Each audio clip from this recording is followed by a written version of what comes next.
Muy bien, espero que de aquel lado todo esté bien, haciendo sus cosas, lo que sea que esté haciendo, donde quiera que esté escuchando esto, puede compartirlo, puede suscribirse, puede dejar un comentario, puede ver los otros videos porque ya hay bastantes y son completamente gratuitos y toda la cosa. Hoy voy a hablar sobre la diferencia, o dicho en francés, porque es un neologismo que fue colocado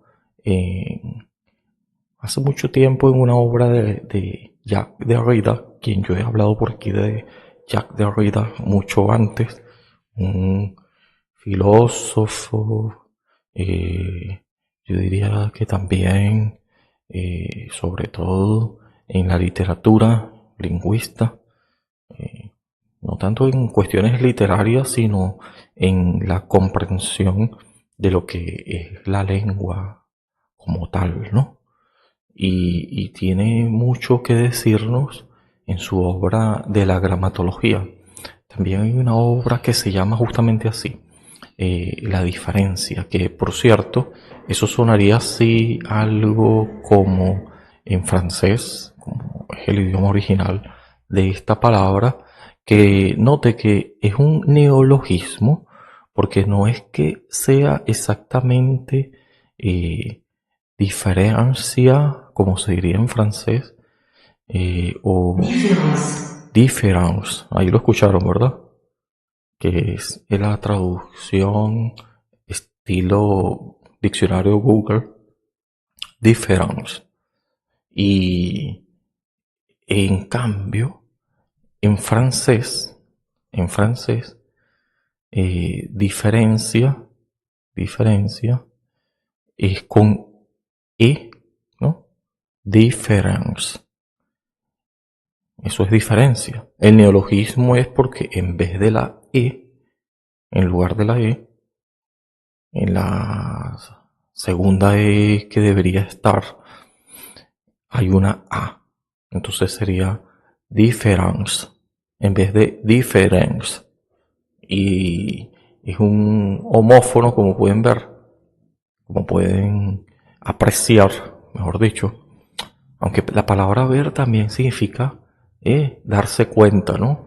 No es literalmente atribuido al órgano visual, ¿no? Así que sí está bien decir, ves lo que estás haciendo, incluso si se lo dirían a un invidente, no está mal, ¿no? Esto quiere decir captar. Lo que pasa es que hay una correlación de ver ya prácticamente automático, nos lleva a el órgano visual. No siempre es el caso, dependiendo de cómo se use como verbo, el ver.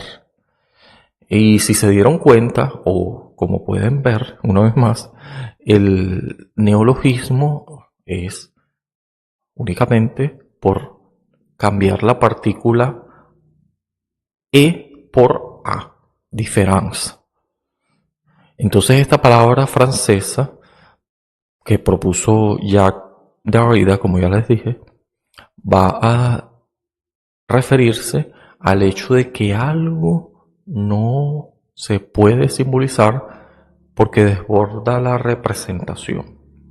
Vamos a entender esto. Si yo quiero simbolizar esta partícula, yo no puedo hacerlo sin tener en cuenta todo lo que hay en relación a ella, lo que le rodea, el contexto. Esta partícula es una unidad mínima que carecería de significado alguno si no fuera porque estuviese acompañado por otra partícula.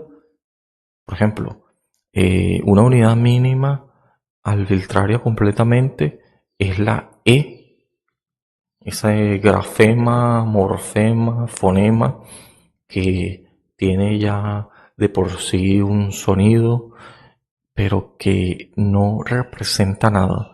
Y si pusiéramos muchas al infinito, eso tampoco nos diría No solamente mucho, no nos dice nada. Y si pusiéramos una E con una M, dijera en nuestro español, ¿no? Y si tuviese una P, EMP. Y si tuviese una A, EMPA.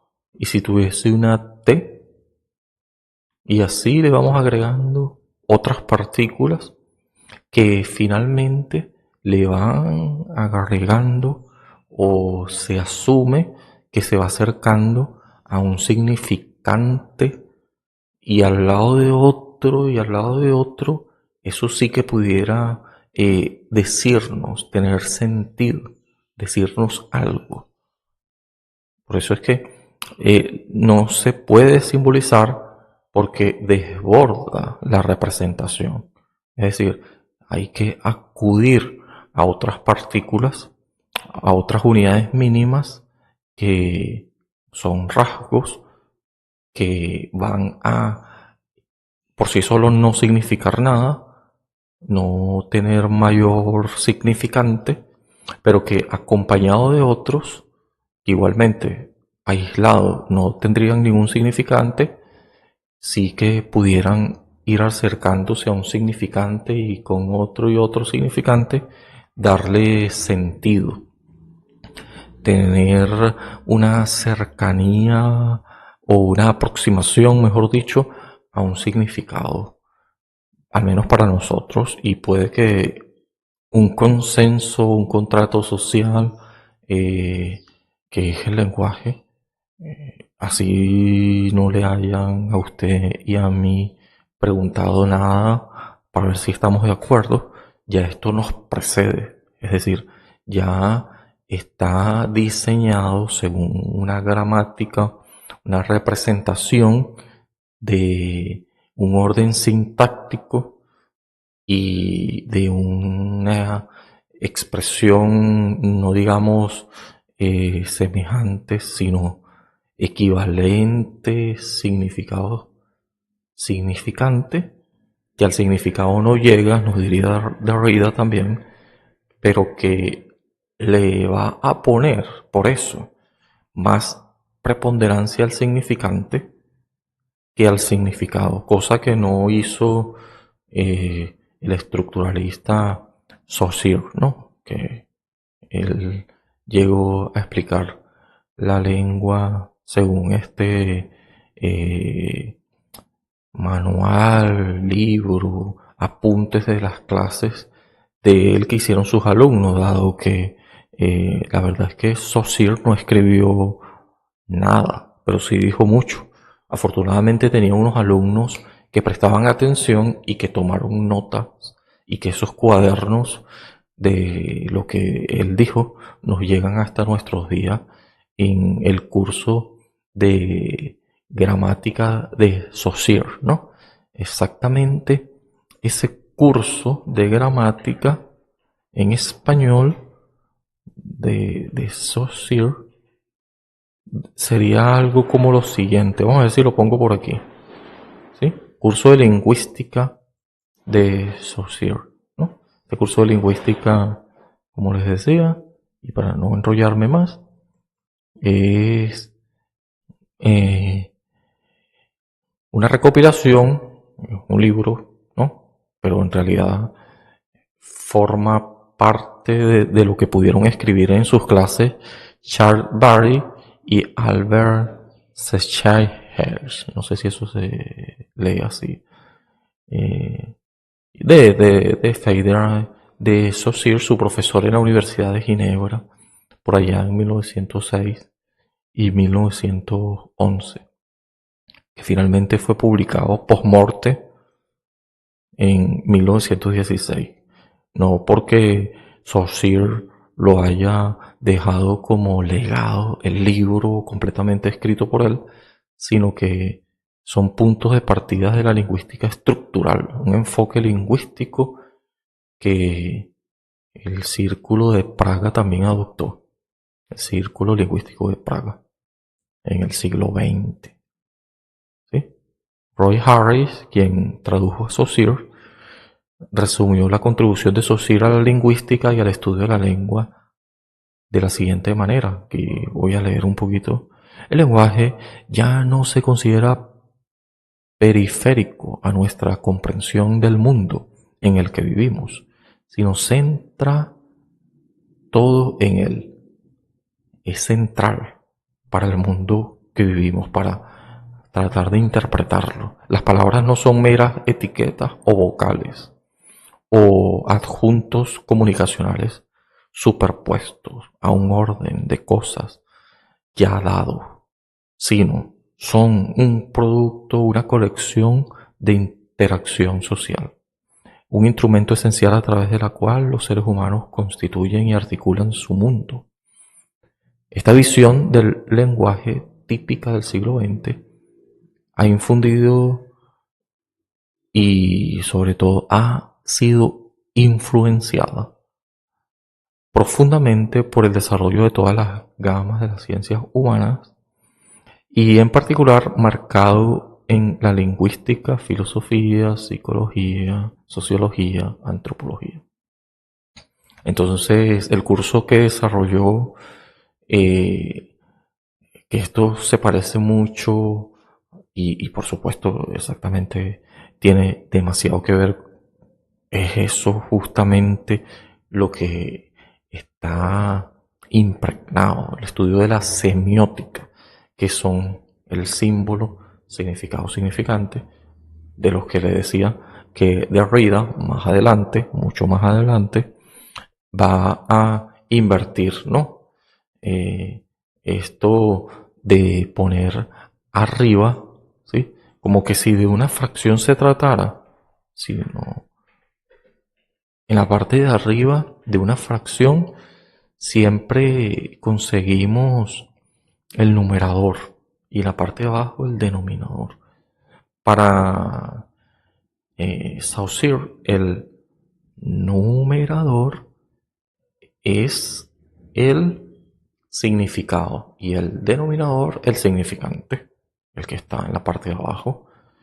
Para Jacques Derrida, que es lo que estoy tratando de resumir en cuestión, haciendo esta comparativa con el estructuralista lingüista Ferdinand de Saussure en su famosa obra Post-Morte que escribieron sus estudiantes, el curso de lingüística.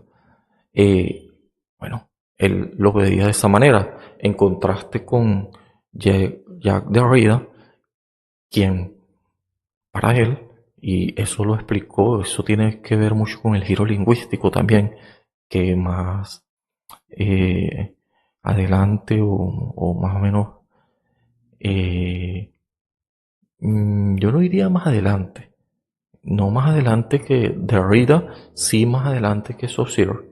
Eh, También quien diríamos fue el principal impulsor, creo que no me equivoco al decir que eh, esto del giro lingüístico, aunque no es una expresión dada por él, sino por muchísimo más adelante, por Richard Rorty, ¿no?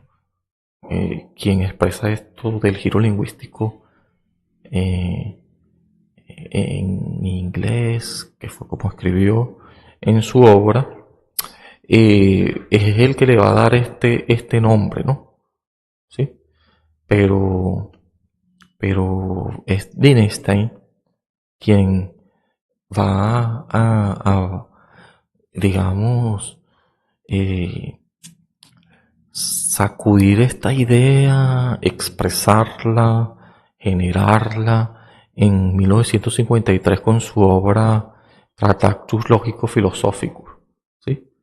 La manera de hacer filosofía iniciada por este personaje lingüista que yo he hablado aquí muchas veces, Ludwig Wittgenstein, en esta obra, aunque esta expresión es de giro lingüístico, eh, Literatur, algo así, es y tiene su origen por Richard Rorty hablaría mucho de eso, ¿no? Pero aquí estoy encontrándome y claro que también lo debí haber tomado en cuenta antes. En 1953 fue designada por Gustav Berman, ¿sí? Él fue el que designó la expresión inglesa Linguistic Star, ¿sí? En cuanto a Wittgenstein y su obra, Tratado Lógico Filosófico, es cuando empieza a hablarnos más de eso. Esta obra, por cierto, surgió como resultado de las notas de correspondencia que él mantenía con Bertrand Russell, George Herbert Moore y Keynes, que fueron escritas entre 1914 y 1916. Aquí voy a corregir porque yo había dicho de manera equivocada de que Tratado Filosófico tenía que ver con el año 1953 y nada que ver, porque en 1953, cuando la expresión lingüística la saca a la luz, por así decirlo, y todo lo que ello conlleva, eh, Gustav Berman. En fin, pero aterrizando otra vez a Jacques Derrida, cuando él dice que hay más importancia en la diferencia, aquí tenemos que, voy a traer aquí el libro que se los voy a dejar, una obra de 1968, ¿sí? Que tiene justamente el tema la diferencia o différence, como les decía, es un neologismo en francés que tiene mucho que ver con el giro lingüístico y tiene mucho que ver con la diferencia. Ya les dije todo el rato en la introducción, cuando una sola partícula hace que un neologismo sea eso. Porque esa diferencia entre cambiar por una A, una partícula, ya nos da una nueva palabra, ¿sí?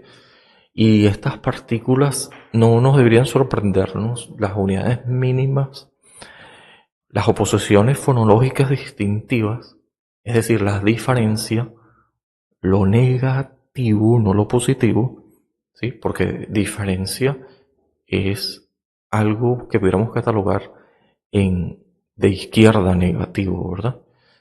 La igualdad y la semejanza es algo positivo, pero la diferencia, conocer algo por lo que no está, es precisamente donde asomamos la expresión, y esto le da mucho sentido, de que nada hay fuera del texto. También expresión por Jacques Derrida.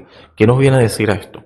De que usted puede reconocer, por ejemplo, que es papá y no papa en español, un ejemplo clásico, ¿no? En la escritura y hasta en la entonación por la sílaba tónica que o está o no está. Papá es que no está y papá es porque aparece en la letra A. ¿Y en qué letra A aparece? Eso también es interesante, porque no es que va a aparecer en cualquier letra, ¿no? Tiene que aparecer en la letra indicada, porque si no fuera papa, ¿no? Si la sílaba tónica o el acento está en la segunda A, está bien. Se refiere a un padre o se refiere a un obispo o el sumo pontífice, ese tipo de cosas. Si ya entendemos que va a variar y sí que importa esa variación Si no aparece con el acento, se trata de una papa, una verdura, ¿sí? Una verdura que ya sabemos, ¿no? Que se usa para las sopas y nada, y para hacer papillas y todo ese tipo de cosas, ¿no? Ahora, lo que esto nos lleva a pensar y tiene que ver mucho con, por supuesto, cómo consideramos una interpretación. Cuando vamos a hacer una interpretación de algo, también tenemos que entender o tratar de entender que debemos incluir la inferencia, no hacer una escueta traducción. Hacemos una interpretación y para que esta sea buena, tenemos que hacer una inferencia. ¿Qué es una inferencia? Una inferencia es percibir y ver más allá de lo obvio. Lo obvio es lo que está, ¿sí? Lo obvio es lo que está, lo obvio no tiene mayor reclamo, se puede traducir como un lenguaje eh, apofántico, ¿sí? En cambio, la diferencia es el efecto, el proceso de hacer conclusiones a partir de premisas que son las que no están, pero que sí estuvieron consideradas a la hora de escribir.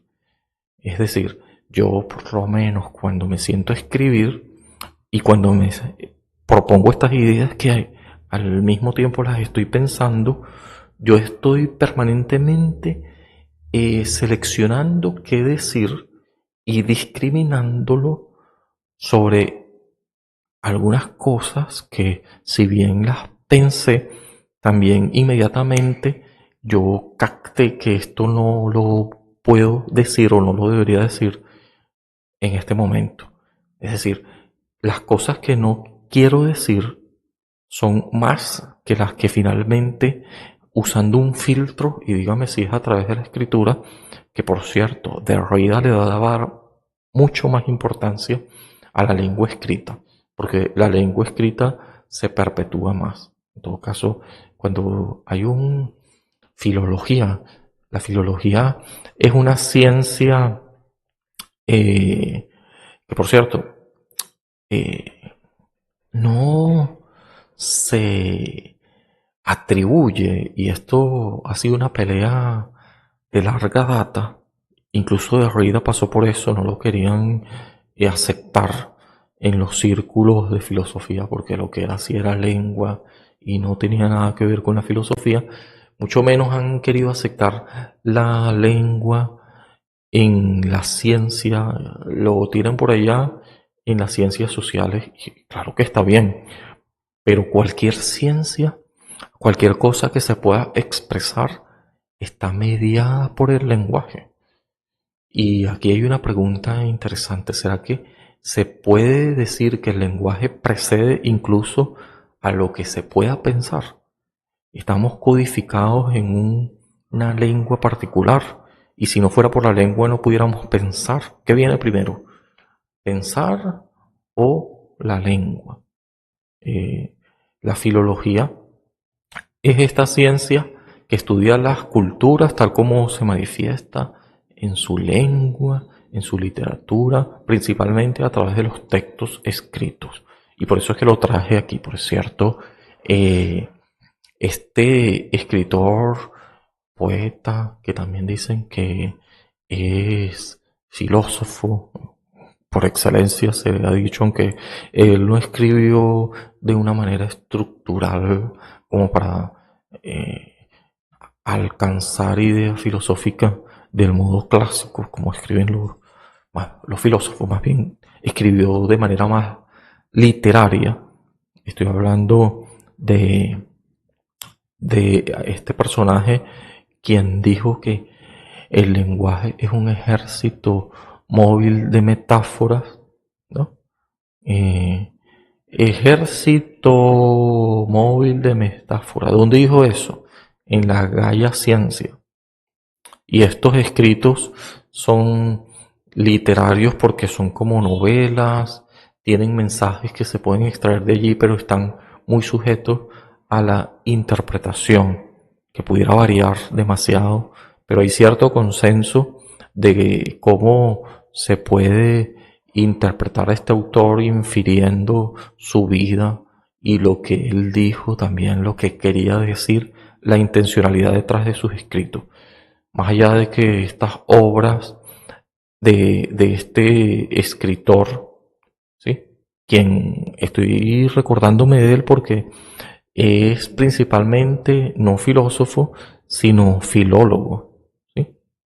Eh, Estoy hablando de este personaje que yo he hablado de aquí muchas veces. Ya ustedes deben estar allí intuyendo quién es, ¿no? Ya saben, ya saben quién es Nietzsche. Él decía que, hablando de la verdad, como un ejército móvil de metáforas, esta afirmación de Nietzsche tiene que ver que la afirmación de que hay que abandonar la idea de representar la realidad por medio del lenguaje y con ello la idea de descubrir un contexto único para toda vida humana. Justamente lo que más tarde Derrida iba a desarrollar, aunque Nietzsche también lo desarrolló suficientemente y está en sus obras de alguna manera eh, incluida, ¿no? Es que no es una representación, y es aquí el giro lingüístico, no es el modo especular que a la tradición filosófica le gusta mucho este modelo especular de espejo, ¿no? De que es una representación eh, árbol, A-R-B-O-L, esto, que es un significante, significa esto, ¿no? El árbol, ¿no? Significante, significado. Entonces allí hay una especie de representación de la realidad. La realidad es el árbol, ¿no? El árbol yo lo puedo señalar con un dedo, es deísta, ¿sí? O deidista. Pero es tácito, ¿no? Es apofántico, ¿no? Es algo que sencillamente está en la realidad. Yo lo puedo decir en diferentes lenguas y haciendo uso arbitrario de la lengua que justamente va a no necesariamente corresponder en todo sistema lingüístico, aunque la gramática generativa de Noam Chomsky, aquello de la biolingüística, dice que hay eh, una gramática común en toda lengua humana, por aquello del dispositivo de adquisición del lenguaje que nos decía Chomsky. Pero bueno, eso es otra cosa que no está muy desligada de esta y por eso lo traigo a colación, porque quiere decir que nosotros pudiéramos representar la lengua de una manera más o menos parecida en sentido gramatical, no así expresada de manera fonológica. Hay una fonología diferente, hay una cuestión sintáctica, orden que ocupa cada palabra en esta oración diferente.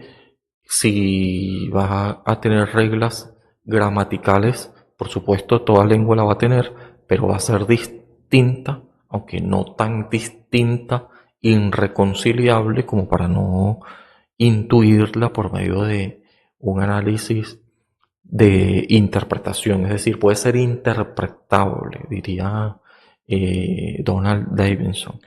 Y si puede ser interpretable, eh, entonces puede ser interpretada de manera, eso sí, no subestimando aquello que no está, ¿sí? Esta persona, el lenguaje humano, Y yo diría que cualquier lenguaje es de característica humana hasta ahora, concebido como tal, lenguaje que se puede representar de manera gramatical porque es un orden consensuado que obedece a reglas. Estas reglas están prescritas, pero a su vez son móviles, un ejército móvil de metáforas. Por tanto, esta flexibilidad, no rigurosidad, ¿no?, nos lleva a pensar en que ser móvil es precisamente entender de que puede variar, ¿no? No hay un contexto único por la cual representar esta lengua. Entendemos por qué Wittgenstein le daba más importancia, y este es el giro lingüístico en cuestión, a ¿qué cosa? La utilidad, la pragmática, más incluso que la semántica, el significado. Lo mismo que hizo Derrida, dándole más importancia, estando en cuestión la parte de arriba del numerador, el significante, y en la parte de abajo del denominador, el significado. Quiere decir esto que una cadena infinita de significantes es lo que es el lenguaje para Jacques Derrida. Es decir, que en todo caso no hay una expresión unívoca, o por lo menos hay muy pocas, que nos lleven a significar. Cuando nosotros buscamos una palabra en el diccionario que nos diga qué es el amor, por ejemplo, nos va a rodear de muchas otras palabras, haciendo un giro lingüístico, una retórica. Eso es precisamente el lenguaje, entonces, pura retórica, intentando significar por medio de una cadena infinita de significantes que al significado no llegas, nos diría Derrida, sentenciaría de esa manera. Más allá de que, como les decía, hay cuestiones, por eso que el lenguaje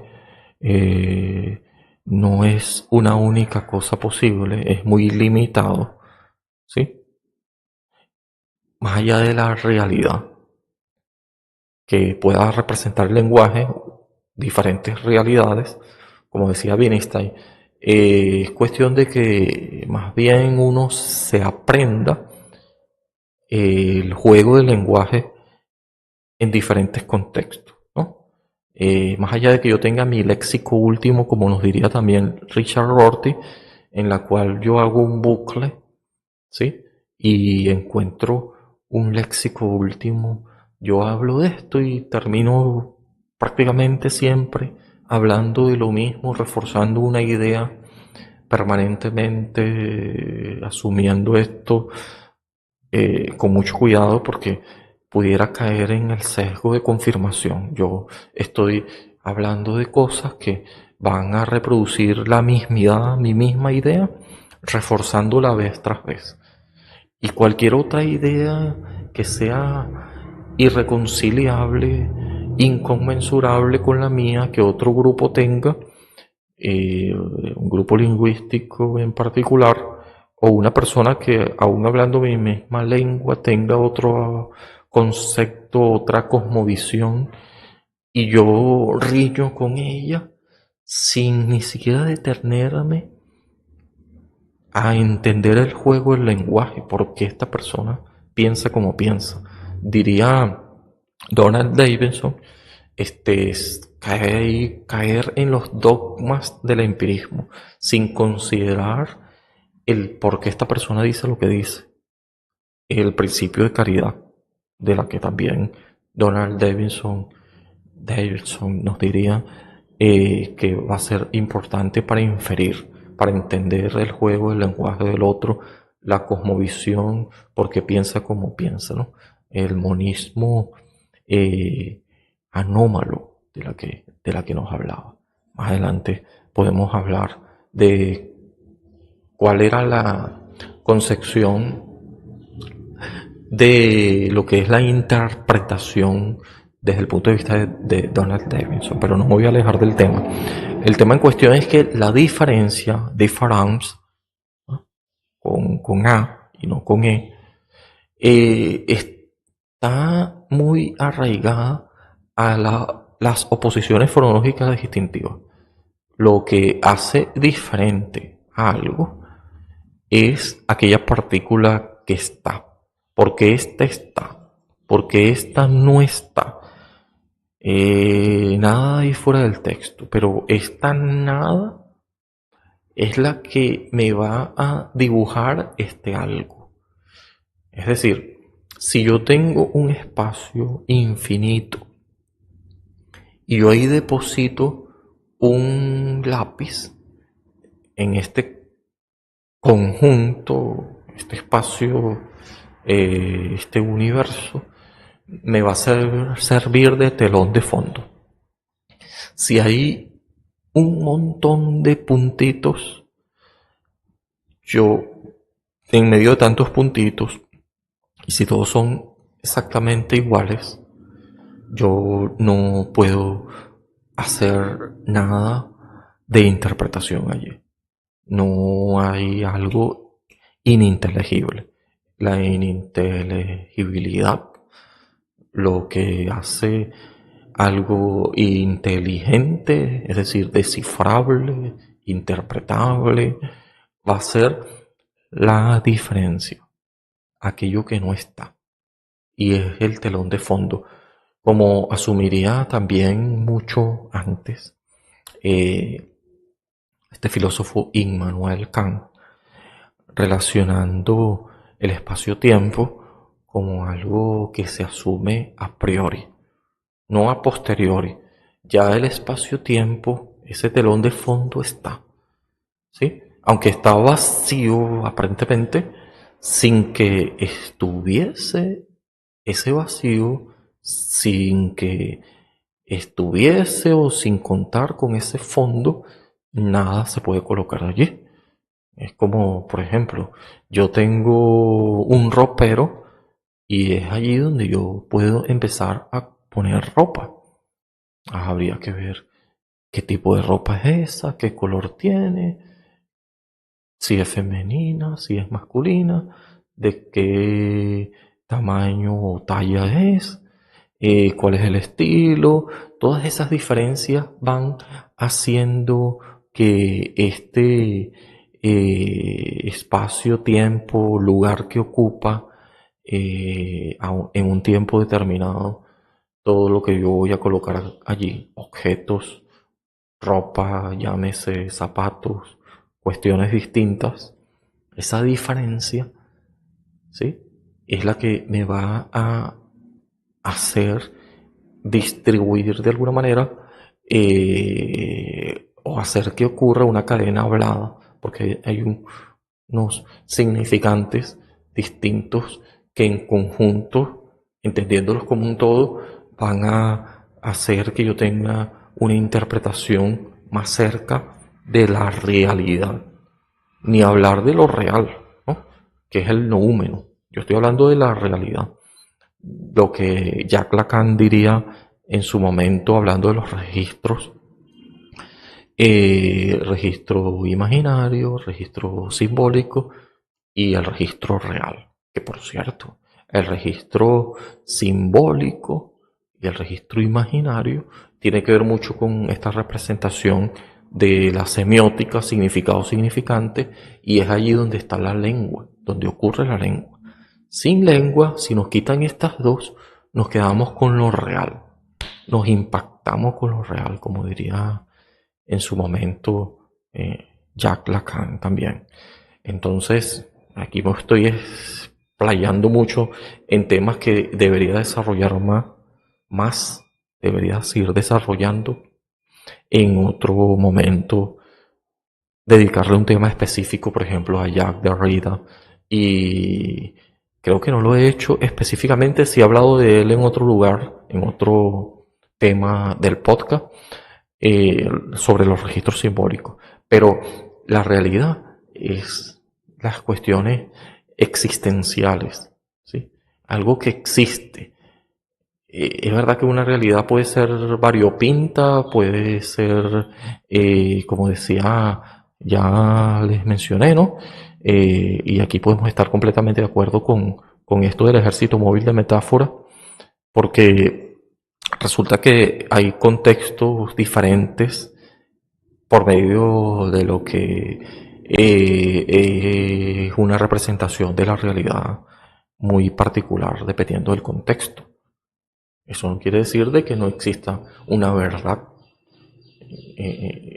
Diría en la fenomenología Edmund Husserl que no quería que la verdad, no le cabía en la cabeza, mejor dicho, que fuera tan relativa. Ni hablar de relativismo lingüístico de Sapir-Whorf, ¿no? Que yo creo que sí le dediqué un tema hace poco del relativismo lingüístico, pero eso del relativismo, eso de que hay una representación de la realidad que no es unívoca y que por medio del lenguaje estas ideas por descubrir no tienen nada que ver con un contexto único, pero este contexto único es la verdad para esta persona, es su verdad, ¿sí? Es su realidad. Eso no quiere decir que sea lo real. Si nosotros queremos ver lo real, tendríamos que basarnos en un conjunto mucho más amplio de realidades, ¿sí? Y este conjunto más amplio de realidades obedecen al contexto histórico, al contexto de cómo la gente interpreta según su cosmovisión. Acercarnos a esta persona y tratar de inferir de manera lo más objetiva posible. Todo lo demás es subjetivo, pero si yo me voy con mi medida previa solamente a confirmar mi hipótesis sin considerar este contexto en particular, sencillamente yo estoy viciando la investigación, estoy no interpretando, sino prescribiendo, adoptando una actitud no interpretativa, sino prescriptivista, ¿no? Un filtro ya todo estereotipado, una mente cerrada y muy influenciada, pero sin límites. No estoy diciendo que esto no vaya a ocurrir. Alguien pudiera decir, no, pero siempre hay sesgos cognitivos. Claro, pero hay que tenerlos a raya, hay que estar bien consciente de ellos para tenerlos, no diría reprimido, pero sí al margen para que no vicien, alteren, modifiquen y mucho menos conviertan la otredad en mismidad. Aquello de la valla de Chesterton, ¿no? Está esa valla ahí, es una cerca, y yo voy a decir, bueno, esta gente está loca, ¿para qué tenía esta cerca? ¿En qué estaban pensando? Y mientras tanto voy echando mandarria, combo, tumbando eso, sin necesidad de siquiera hacer una interpretación detenida, una inferencia lo mayor clara posible, porque esto que está, que es la valla, ¿no? El muro, ok, esto es lo que está. A mí me está impidiendo el paso, pero quizás está impidiendo otra cosa del otro lado. A lo mejor cuando yo tumbe eso sale un toro y termina corneándome y yo digo, ah, con razón ese muro estaba allí, esa talanquera, esa valla, ese cerramiento.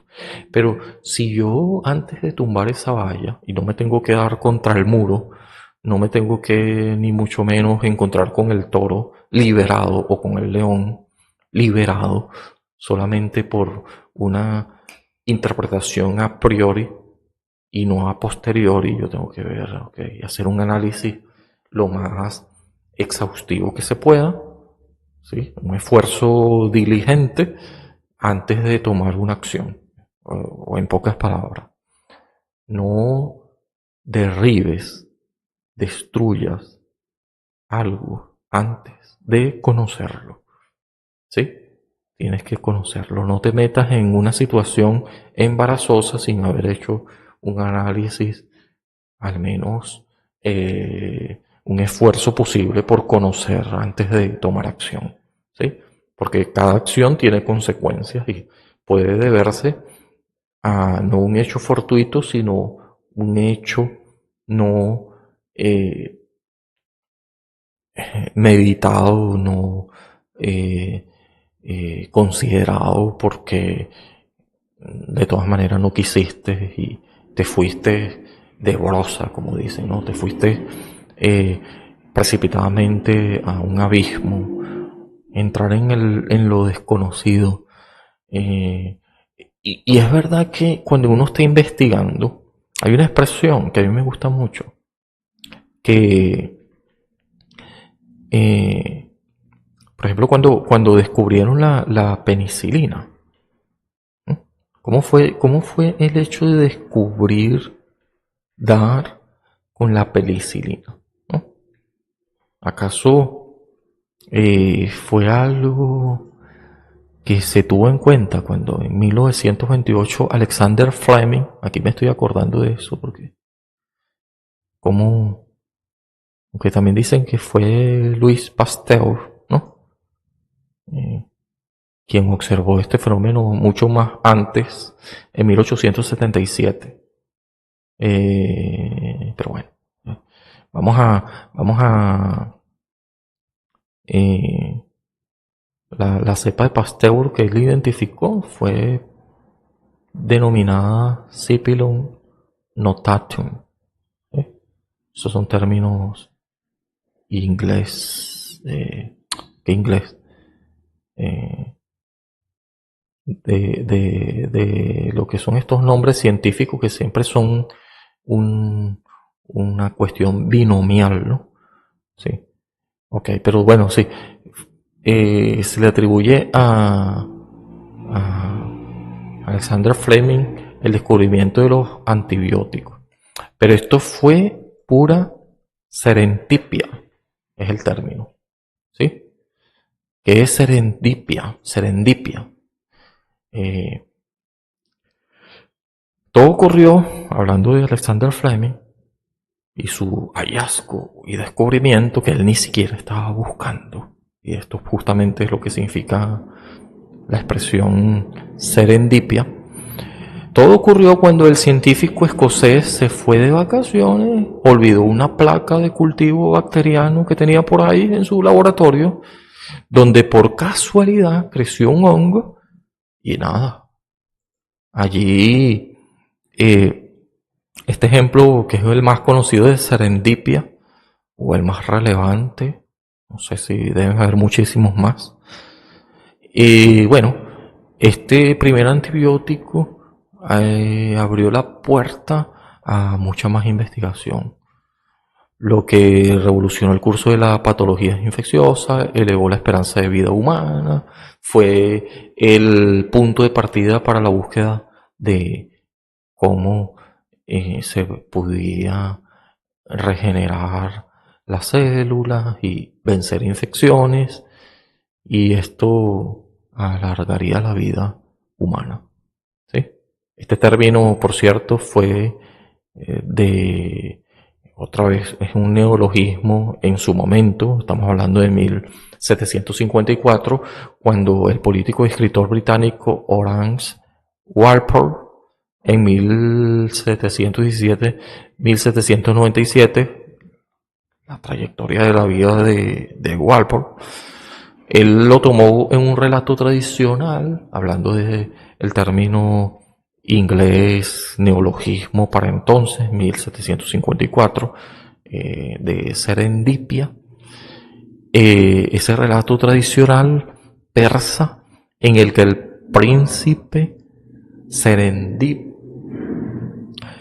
acudían a la casualidad y al azar para buscar las soluciones de cosas más complejas, de problemas variados, mucho más complejos.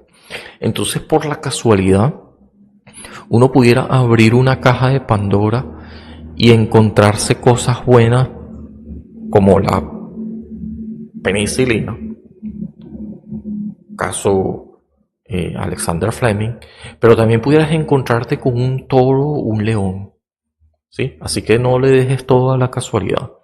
Hay que tomar medidas previsibles y eso se debe a ir más allá de lo obvio, a tratar de conocer la diferencia, la diferencia. En la diferencia, y todos somos diferentes, no estoy hablando del punto de vista de, aunque tiene mucho que ver, por supuesto, no es lo que estoy enfocándome ahora mismo, del hecho de que hay una correlación común de que uno como nosotros, los seres humanos, uno como nosotros los seres humanos, diría Richard Rorty, por la cual la posibilidad de interpretar al otro está allí presente, dado que el lenguaje humano, por aquello de la gramática generativa de Chomsky, hay muchas cosas en común, más son las cosas en común, pero las diferencias o la diferencia también nos van a decir mucho. Aquella cosa que no está, pero que sabemos que estuvo como precedente, como lo que decíamos antes, ¿no? Es algo que aparece en el giro lingüístico. Se entiende giro lingüístico porque el cambio de paradigma y el rasgo característico que conlleva a él ayuda a identificar que la perspectiva filosófica lingüística por la cual a Derrida lo rechazaron, eh, eh, está el caso de que el giro ocurre desde la cuestión paradigmática ontológica. El giro lingüístico pasando por el paradigma mentalista, ¿no? No es tanto del ser lo que está, sino lo que también es el devenir y el antecedente. ¿Sí? Lo que está es el presente, esta es la realidad actual, pero también una realidad que precede, ¿no? Y antecede. Y dependiendo de lo que yo acumulo es un precedente, eso justamente debo tomarlo en cuenta a la hora de interpretar, ¿no? La cosmovisión, los antecedentes, y si estamos hablando de un texto que de realidad le damos más importancia a los textos escritos, también los textos orales son importantes. Hoy se pueden recopilar en diferentes dispositivos. Por ejemplo, esta grabación usted la puede echar para atrás y para adelante, ¿sí? También los audios que pueden uno allí estudiar mucho más el análisis de la paralingüística, el tono, el rostro, los gestos, el movimiento corporal, y todo eso nos va a decir mucho de lo que se está considerando, cuál es la cosmovisión, el antecedente. Todo esto no se puede dejar por fuera, aunque no está presente de manera evidente, actual, sí está tácita, contenida, por aquello de que si quieres hallar la verdad de hecho o la verdad de razón, ¿no?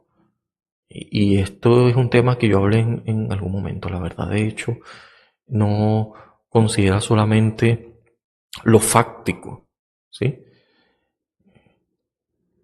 Es verdad que lo fáctico es el hecho en sí mismo, lo que está.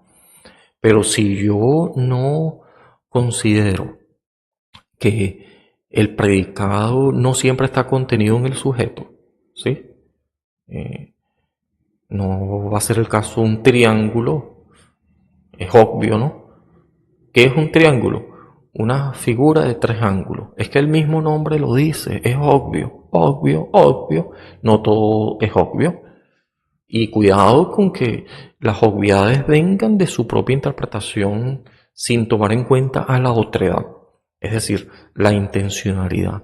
¿Cómo y qué quiere decir en ese contexto lingüístico, cultural, histórico, particular? Si yo no considero lo que no está, la diferencia, yo me voy a quedar con un conocimiento mucho más limitado del que podemos lograr. Y esto se parece demasiado, si lo dejamos así, a los dogmas del empirismo. ¿Sí? Yo nada más considero las cosas que están. ¿Sí? Creo que fue el círculo de Praga que le dijo a Derrida que su investigación, oye, eso no va, eso no va, eso no es filosofía, eso no va, eso no va. Pero bueno, yo lo tengo que dejar hasta aquí. La diferencia. Chao, chao.